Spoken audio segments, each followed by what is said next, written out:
Frieren Beyond Journey's End takes a unique approach to the average medieval fantasy setting.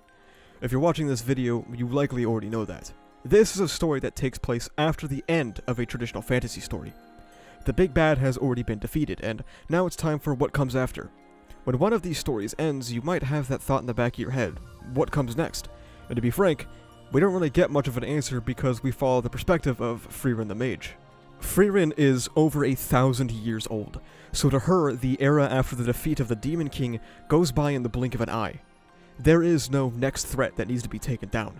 There are no continued adventures with the party. All that's left is an elf who will outlive everyone she knows and loves. Much like the player after finishing an RPG, what happened after that is unknown to her, as their lifespans pass in the blink of an eye. In fact, it might be incorrect to say that Frieren is a story about a post-RPG, because it's not really about that. When you live for thousands of years, what is your life? Is there a purpose in making human connections when they all die out in 1/100th of your life? What is Frieren? This is a question that she feels forced to grapple with after the death of Himmel the hero. Let's put the word hero in our back pocket for now, as it will be important later. She laments how she never truly got to know anybody in her party as 10, 15, and nearly 25 years pass, and Highter the healer also passes away. When you experience time on such a long-term scale, you will end up internalizing or dealing with grief differently. People even verbally attacked her for not crying at first at Himmel's funeral, but it all really sets in as she watches him get buried. For someone who has lived for so long, seen so much, lost so many, this is actually quite a unique expression. Did she not mourn this way for Flam, her teacher? As the people close to her fall one by one, she is left to wonder her own purpose, her own identity, and what she wants to do with her own life, and confuses herself in that existentialism. She believes that she does not know other people, but what she truly doesn't know is herself. Frieren is constantly seen thinking of other people through small gestures. She gets a spell to turn grapes into sour grapes, keeping Eisen in the back of her mind the entire time. When she went to visit Highter before his passing, she brought alcohol thinking he would like to have it poured on his grave. She thinks of Himmel and the flowers he briefly mentioned over 60 years ago. She knew that Frieren had gone a while without having any sweets and tried to surprise her with sweets and a hairpin for her birthday. She regularly shows her thoughtfulness despite her belief otherwise, and that's because Frieren isn't a story about piecing together the people she wished she knew.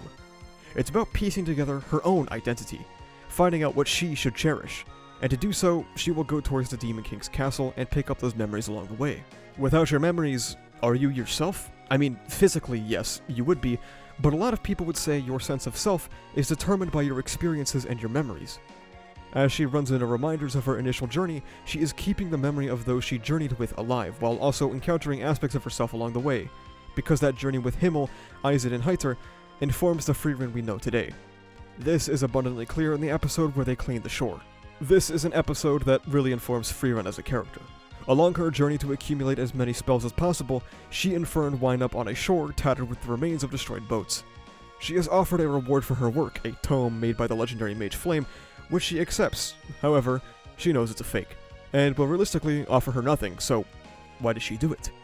They then spend the next few months cleaning the shore in preparation for an event where everyone gathers around to watch a beautiful sunrise. Fern and many others are excited about the prospect of it, and when thinking back, Himmel also wanted her to see the sunrise, but it's not something that she could personally grasp. What is the importance of such a trivial sight? The sun rises every morning, what's so special about this? But what she found in that sunrise wasn't the mere event of the sunrise itself. That in itself is arbitrary, and she thinks back to why Himmel said she would enjoy the sunrise, where he said, because she is just that kind of person. It's not the sunrise itself that is important, but the smiles of the people around her, the people being wowed by its beauty. The kind of person Frieren is one who puts herself into positions for other people to find happiness. Why did she accept the job to clean up the shore even though it led to nothing for her? Because it was a nice thing to do, something that would benefit others and bring them joy. That is the kind of person Frieren is, doing things for people even at no gain for herself. Frieren is, for all intents and purposes, a hero. The series has already established what a hero is. It's Himmel, right? The guy who ventured for 10 long years to finally slay the Demon King and usher in a new era of peace to this land. Or what if there is something more to it? Is the only way to be a hero to have those grand moments where you save the world or whatever, or can anybody be a hero? Maybe being the hero isn't defined as having the most power, but instead by something like Himmel, who would continually check in on the same village even decades after the defeat of a demon there. Perhaps heroism in this story It's about making a personal impact on people's lives, and walking away with both parties being better and cherishing that moment. These few points are the crux of Frieren's existence. Even if she starts off as unsure as to who she really is, she picks up the pieces of that along the way with Fern. She finds the heroism inside of her that Himmel the hero himself understood. She has little moments of fun or wonder with people that will stay with them forever, as she slowly recalls and views those same moments with her old party in the same way. If memories are what make you you, some people say that you don't ever truly die until you are forgotten. As long as Frieren lives, those connections she made with Himmel, Eisen, Heiter, Fern, any of the village people she has encountered along the way, those memories will never go away. By virtue, to her, Himmel will never truly be dead. Even if she ends up outliving everyone she holds dear, they will never truly be gone within her. You might also notice that every flashback she has of the party isn't some insane scene of violence or battle, but the simplest moments in life. Sitting around in a flower field, hanging out watching the meteor shower, being scolded after sleeping in too long. This series is a direct response to the post-game of an RPG because that's what we as people tend to think about. Life is a never-ending race of pursuing the future, wondering what we could or should be doing, what comes next, fearing the wasted time of the little things and refusing to accept what they are and to live in that moment. This is something pretty explicitly referenced even in the lyrics of the OP, stating, quote, "The story ends and the hero goes to sleep, leaving this land with days of peace and quiet. The passage of time makes people heartlessly forget. Even the tracks left behind by his life begin to rust. Just the same, your words and wishes and courage are still inside of me, and they live on."